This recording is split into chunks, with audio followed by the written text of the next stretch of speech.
Yo, what's up, YOLOFISH? It is Thursday, October 6th, 2016. It is about 11 a.m. Your commissioner is in a foul mood after that hick Madison Bumgarner went 9 fucking innings last night. And the Jerry's familia just completely fell apart in a non-save situation, as he seems to always do. But it happens, I guess. What are you going to do? Mets shouldn't even have been there in the first place, so it was really just house money. But this is not about the Mets. This is your Week 5 preview.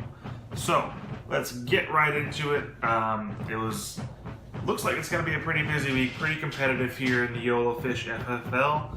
So let's start off with our notes and numbers for the Week 5 preview.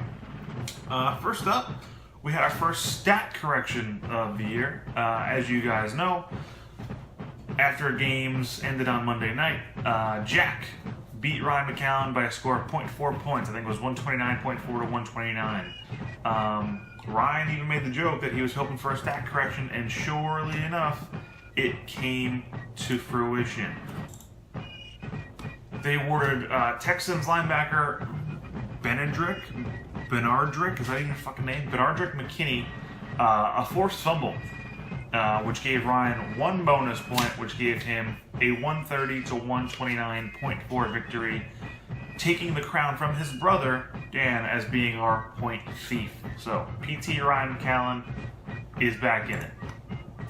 Next up, Brooke Wild went 1 for 5 after PT Ryan there stole that win away from Jack. Your commish was the only victor in the Brooke Wild division, taking down Katie Cummings' leader, Dan McCallum. With that 1-5 record this week, Katie Cummings now moved up to 17-7 overall in the interdivision standings. Week 5 is the last week of interdivision standings. As you know, once we get into Week 6 and on, we'll play only teams in your division. Good news for Brooke Wild division, as everybody is either at or below 500, with Jack being the only 2-2 team.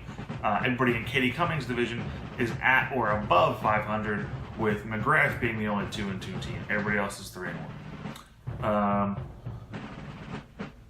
Other than that, that's all we got for news and numbers. Let's move on to our Week 5 game previews. We're going to start off with what right now is our biggest spread at 36 points. It's going to be Pat Troy being the favorite over Cole Coyle. Cole, however, hasn't entered 3 of his bye week players, hasn't replaced them yet. Also, Cole, a little controversy this morning, had 4 quarterbacks on his roster. Luckily, had Burt Macklin McCallan on the case. He found it immediately. I guess it just goes through everybody's rosters. But regardless, Cole taking on Pat. Pat has about a 150-point projected total, which is pretty good. Really, it's going to come down to if Ryan Fitzpatrick throws another dozen picks. Next up, we have league leader Connor Coyle taking on probably worst team in the league, Walter Camacho. Connor with about a 25-point edge on this one so far. Everybody except for Richard Rodgers, Packers tight end, is projected to score in double digits. While on Walter's side, only 3 guys projected to score double digits, and none of them over 20 points. Moving on to Jack being a 19-point underdog. TJ's team looks pretty good this week. Projected about 160. He's obviously going to be favored because of his gigantic wide receiving core, as well as Big Ben and Eli Manning, who both have favorable matchups in terms of quarterback play. Next up, we have your commissioner being a 15-point favorite to the aforementioned PT Ryan McCallum. Again, got Le'Veon Bell back, really just changed the entire dynamic of my lineup. Tom Brady's back, which should help Julian Edelman a lot.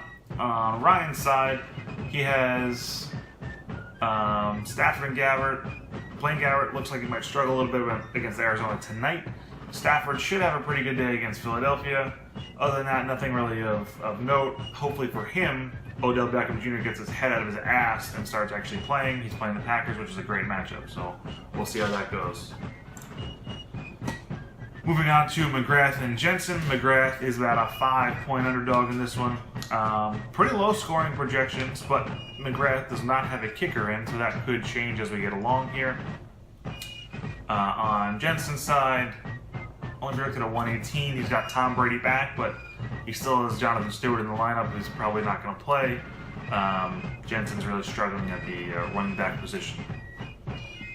Finally, in what is going to be our game of the week, probably, it is Danny McCallum taking on Johnny Sokol. This one's our closest line. It's about a 4.5 point line right now, with McCallum being the favorite.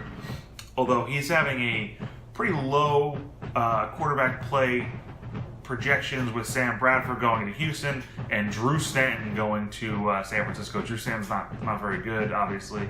On Sokol's side, he's got Cam Newton, who we don't really know if he's going to play yet. I know he's been concussed. He's in the concussion protocol, but still in the lineup right now. Other than that, nobody really of note for Johnny. This one, I think, is going to come down to the wire, though. All right, that's all we got for your Week 5 preview. We'll see how it goes this week. Hopefully the Brook Wild division can bounce back a little bit and make this thing a little competitive between the two divisions. We got myself, Jensen, TJ, and Coyle will be in Green Bay for Packers-Giants on Sunday Night Football, so keep an eye out for that.